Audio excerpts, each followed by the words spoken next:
Well, I guess that's what they mean when they talk about big sky country.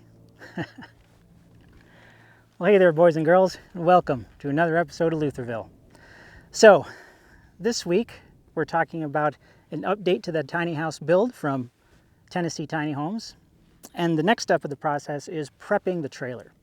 Now, what do I mean by that? Well, no matter what kind of trailer you decide to build your tiny house upon, whether it's a car hauler or a gooseneck or whatever sort of flatbed it happens to be, 99% of these flatbed trailers all have a wooden foundation.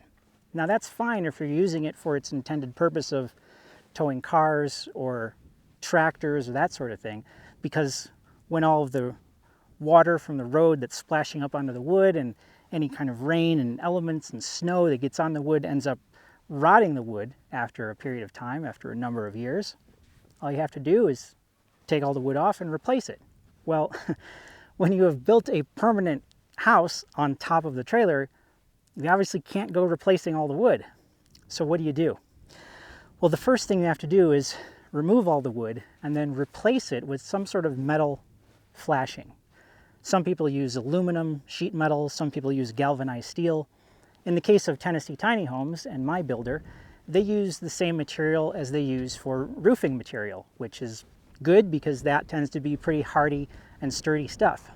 So, here are some images that I got from Tennessee and Tennessee Tiny Homes covering the prepping of the trailer.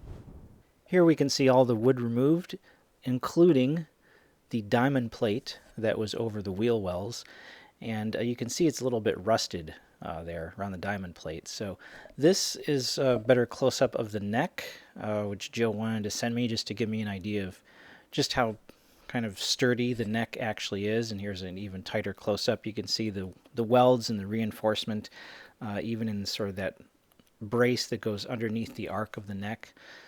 This is after the trailer has been sanded and repainted. I specifically pointed that out to Joe. I was asking him, hey, do you think you can repaint all this for me since it's a little bit rusted? And obviously once stuff is built, there's no way I'd be able to get underneath to paint everything. So this is all the stuff that he painted over, and as you can see there, we got some quite a bit of mud splashed up on the thing. I imagine hopefully he'll clean all that off before he goes building the rest of it. But that gives you an idea of what's been done so far. Well, thank you so much for watching this episode of Luthorville. And as always, when I get some updates from Joe in Tennessee, I will be sure to share them with you. And remember, if your ambitions do not scare you, then they're not big enough.